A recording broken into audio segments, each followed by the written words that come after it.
Assalamualaikum warahmatullahi wabarakatuh. Selamat pagi anak-anak.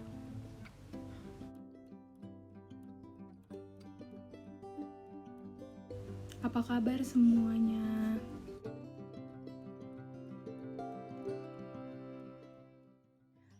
Baik semuanya, alhamdulillah sehat ya. Nah, sebelum pembelajaran hari ini kita mulai, pertama Ibu ucapkan semangat supaya kita hari ini bisa lancar. Terus sekarang kita berdoa dulu ya, berdoa menurut kepercayaan agamanya masing-masing, berdoa mulai. Berdoa selesai. Nah, selanjutnya semuanya udah pada siap nih ya, sudah menyalakan kamera semua. Nanti jika ada pertanyaan atau ingin mengemukakan pendapat, bisa menyalakan mic-nya. Nah, sekarang Ibu mau tanya, apakah ada yang ingat pembelajaran kelas 7 kemarin materinya mengenai apa ya? Ada yang ingat? Kerajinan limbah lunak. Ingat, Bu. Ya, benar sekali. Terima kasih Aulia dan Desi. Nah, kaitan materi dari materi kelas 7 kemarin dan materi hari ini itu masih ada hubungannya ya. Kita akan belajar tentang limbah juga nih. Nah, ada yang tahu hari ini kita akan mempelajari materi mengenai apa? Pengolahan limbah organik, Bu. Ya, benar sekali Anggun. Terima kasih ya. Nah, selanjutnya dari mempelajari materi mengenai limbah organik ini, nanti juga akan ada pembahasan sedikit tentang limbah anorganik. Nah, tujuannya itu kita supaya bisa mengolah dan dapat mengurangi limbah di lingkungan sekitar kita ya. Jadi nanti yang dipelajari itu ada cara pengolahannya, ada pembuatan kerajinannya, dan nanti di akhir pertemuan di semester ini kalian akan membuat kerajinan karya kalian sendiri. Cek. Nah, jadi yang pertama hari ini kita akan mempelajari tentang bahan dan jenis limbah. Nah, pertanyaan yang muncul pertama itu apa sih limbah atau sampah itu? Nah, sampah itu adalah suatu bahan yang terbuang atau dibuang dari hasil aktivitas manusia sehari-hari maupun proses alam yang belum memiliki nilai ekonomis. Nah, pengolahan sampah dapat dilakukan dengan cara dibuang lalu dibakar atau ditimbun sebagai bahan kurukan permukaan tanah. Nah, kalau sampahnya bersifat organik, dapat dimanfaatkan sebagai pupuk. Nah, yang selanjutnya ada limbah nih, dikelompokkan menjadi 3, yaitu limbah berdasarkan wujudnya, limbah berdasarkan sumbernya, dan limbah berdasarkan senyawanya. Nah, kan limbah itu ada 3 tuh tadi ya. Nah, yang pertama ada yang tahu nggak limbah yang berdasarkan wujudnya itu ada apa aja?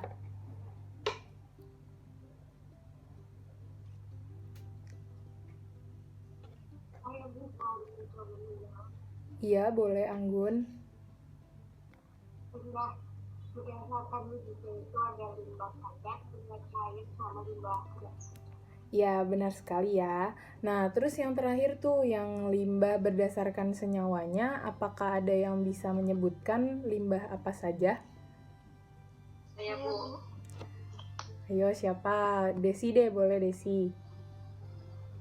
Yang berdasarkan senyawa itu ada limbah organik sama limbah anorganik, Bu. Ya, benar sekali. Terima kasih ya, Desi. Nah, limbah yang berdasarkan wujudnya ada limbah padat. Dari namanya saja sudah jelas ya bahwa limbah padat itu merupakan limbah yang berbentuk padat. Contohnya seperti kotak kemasan, bungkus jajanan, plastik, botol, kertas, dan lain-lain ya.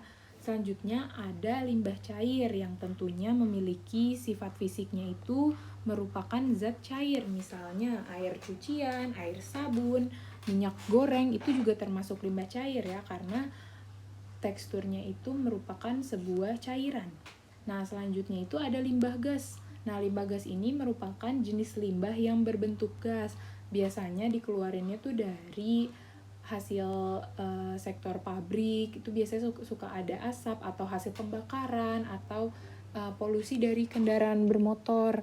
Nah, dari gas tersebut ada kandungannya, ada kandungan karbon dioksida, karbon monoksida, HCl, NO2, SO2 dan lain-lain yang tentunya menjadi berbahaya jika terlalu banyak disebarkan ke udara, makanya disebut limbah gas.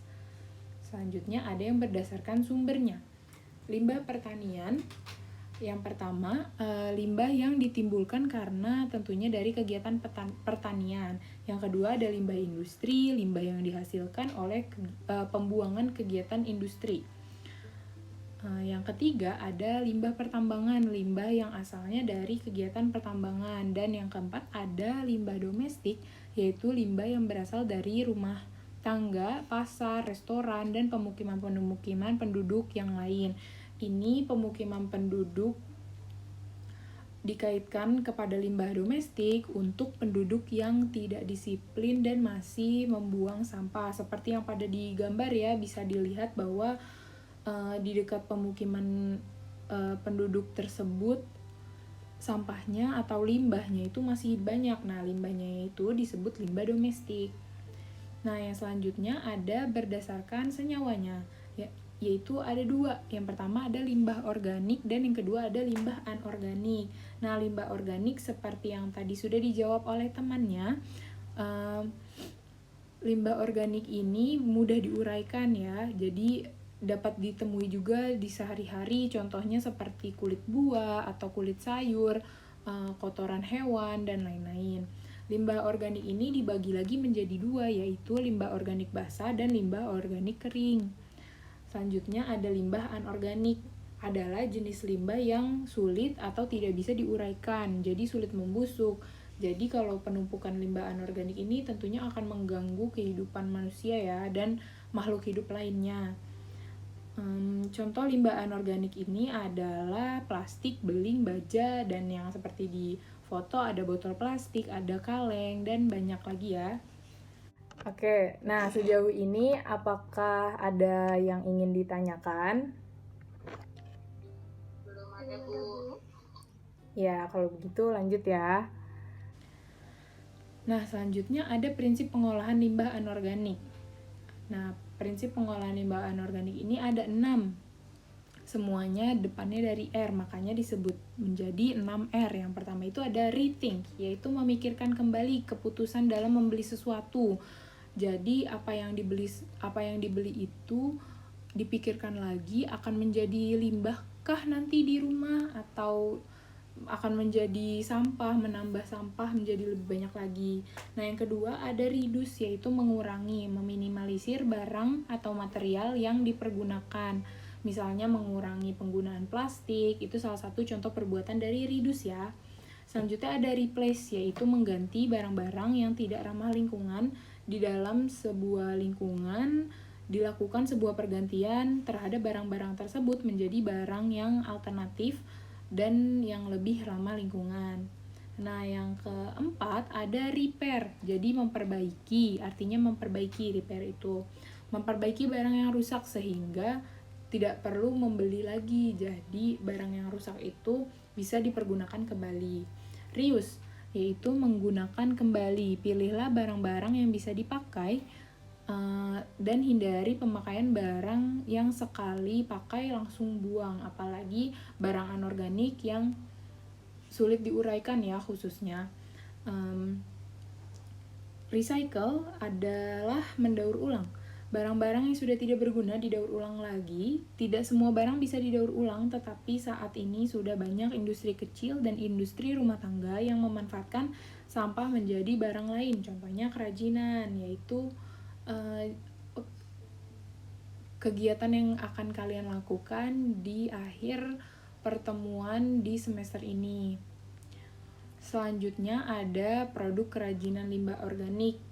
Nah, ini juga dapat dilihat berdasarkan kondisi wilayahnya. Jadi ada yang dari daerah pesisir pantai laut, tentunya kerajinan tersebut akan terbuat dari barang-barang yang mudah ditemui atau limbah organik yang mudah ditemui dari pesisir laut. Contohnya seperti kerang laut dan banyak ya contohnya.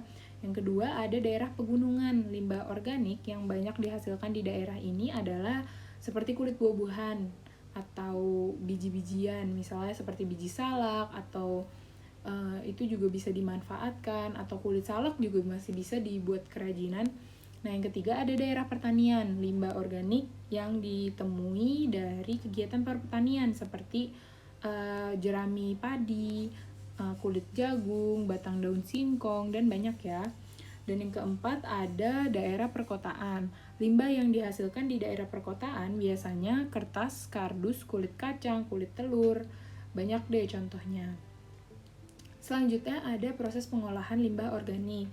Nah, ini secara garis besar pengolahan limbah organik untuk dijadikan kerajinan, prosesnya itu seperti ini. Yang pertama itu tentunya dipilah dulu bahannya, dan yang kedua dibersihkan bahannya, yang ketiga dilakukan pengeringan, apalagi bahan organik supaya tidak muncul jamur. Yang keempat itu ada pewarnaan agar lebih menarik, selanjutnya dikeringkan kembali setelah adanya pewarnaan, dan yang keenam dilakukan finishing atau pengemasan. Selanjutnya ada fungsi pengemasan. Nah, fungsi pengemasan itu dilihat sebagai ada 4 nih. Yang pertama itu supaya dapat menjual produk. Jadi bisa membuat produk yang kalian buat atau kerajinan yang kalian buat itu menjadi lebih menjual lagi gitu, karena ada kemasannya gitu. Yang kedua tentunya bisa melindungi produk kalian saat lagi dijual atau saat sudah dibeli dan saat dibawa-bawa oleh konsumennya. Yang ketiga itu memudahkan penggunaan produk. Dan yang keempat ada memperindah penampilan produk. Jadi kemasan juga harus indah ya, jangan sembarangan misalnya pakai plastik aja gitu yang tidak menarik. Jadi harus juga yang menjual produk kalian gitu. Nah, selanjutnya Ibu ada tebak-tebakan nih. Terbuat dari apakah kerajinan berikut?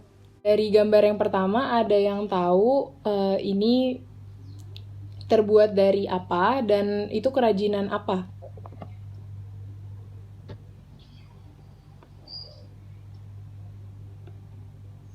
Dari kerang, Bu. Iya, dari kerang. Itu kerajinan apa ya kira-kira? Itu bentuknya dibuat menjadi apa itu? Itu bros, Bu, buat jilbab. Bisa buat jilbab, bisa buat baju, hiasan di baju. Iya, benar sekali ya Desi dan Aulia. Terima kasih. Terus yang gambar kedua, ada yang tahu nggak itu apa? Terbuat dari apa dan kerajinan apa itu? Bonggol jagung ya, Bu. Iya, benar sekali. Nah, di situ juga udah terlihat ya, bisa terlihat kalau dibuat menjadi kap lampu dan banyak sebagainya. Nah, yang terakhir ada yang tahu nggak itu terbuat dari apa? Yang gondok, Bu. Nah, dari eceng gondok tersebut, itu benar sekali ya. Terima kasih, Anggun. Nah, Ibu ada cuplikan videonya nih. Selanjutnya ada video. Jangan ngaku yang paling trendy kalau belum tahu sepatu yang satu ini. Modelnya etnik, gak kalah sama merek sepatu yang terkenal. Asli buatan dalam negeri, sepatu kece ini ternyata terbuat dari eceng gondok yang kerap dianggap hama. Fams, biasa tumbuh di rawa-rawa, sungai ataupun danau, tanaman eceng gondok bisa tumbuh tinggi dan lebih cepat, terutama di musim hujan. Kalau nggak dibabat atau dimanfaatkan, bisa merusak ekosistem dan menghambat laju air. Bisa bikin banjir loh, fams. Beruntung deh di tangan para kreatif, tumbuhan yang dianggap hama bisa jadi punya nilai guna. Seninya dapat, rumahnya juga dapat. Mantap! Dari ratusan model kerajinan, ada sepatu eceng gondok nih yang cukup unik. Dipanen dari lokasi tumbuhnya, batang-batang eceng gondok kemudian dikumpulkan untuk lanjut diproses. Biasanya sih dijemur selama 3-5 hari. Ini dia nih hasil penjemurannya. Tanaman eceng gondok mengering dan berubah warna. Press dengan mesin giling khusus. Lalu rapikan supaya tebal dan besarnya sama rata. Eceng gondok yang sudah berbentuk anyaman ini bakal jadi bagian upper atau atas perahu. Jadi harus dibikin rapi dan serapat mungkin, fams. Tenang, karya kerajinan dari Semarang ini dibuat dengan teliti. Selain kuat dipakai jalan-jalan, faktor kenyamanan juga diperhatikan. Bagian dalam sepatu akan terlapis dengan bahan lain seperti kain denim ini. Walau berbahan dasar tumbuh-tumbuhan, sepatu eceng gondok ini nggak mudah sobek. Bagian bawah sepatunya juga dirangkai dengan sol yang lembut dan elastis. Sepatu eceng gondok ini, fams, emang didesain dengan warna yang natural, justru lebih cantik. Supaya lebih awet, sepatu eceng gondok baik dipakai dalam ruangan aja, fams. Untuk aktivitas outdoor, hindari pemakaian saat hujan, biar nggak basah kuyup. Nah, dari tadi video yang udah Ibu tayangkan, ada yang bisa berpendapat nggak video itu tadi mengenai apa? Terus kira-kira kalau misalnya kalian ingin membuat kerajinan yang sama, yang kalian modifikasi tuh bagian apanya gitu? Ayo.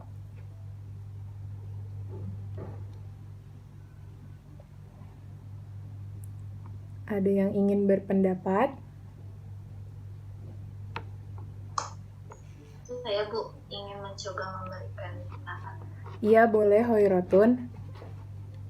Jadi mengenai video yang ditayangkan, itu menayangkan video yang membuat sepatu dari limbah organik yang terbuat dari eceng gondok. Nah, itu cara membuatnya, pertama dikeringkan, terus ukurannya disamakan supaya bisa dianyam dengan rapi, digunting sesuai pola yang diinginkan, terus dikasih alas pakai kain, lalu dibentuk menjadi sepatu, dan alasnya dibuat dari sol. Selanjutnya, kalau saya membuat kerajinan sepatu dari eceng gondok, mungkin akan dimodifikasi, disangkut dengan kain yang berwarna, Bu, di bagian luarnya. Jadi ada bagian yang terbuat dari eceng gondok dan ada yang terbuat dari kain biasa, atau juga bisa dilukis karikatur supaya lebih menarik. Wah, menarik sekali ya karya yang akan dibuat oleh Hoirotun Hisan nanti. Terima kasih Hoirotun Hisan telah menyimpulkan videonya.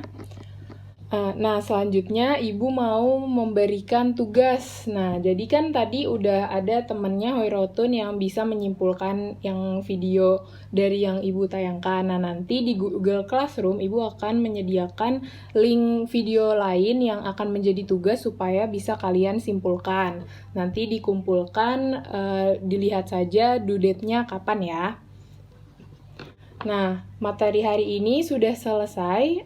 Apakah ada yang dapat membantu Ibu untuk memberikan kesimpulan dari materi yang dipelajari hari ini?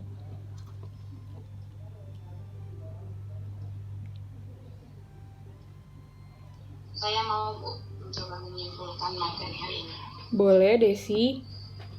Silakan. Jadi kesimpulannya materi hari ini itu mempelajari mengenai limbah, yang mana limbah itu dikelompokkan menjadi 3, yaitu berdasarkan wujudnya, sumbernya, dan juga senyawanya.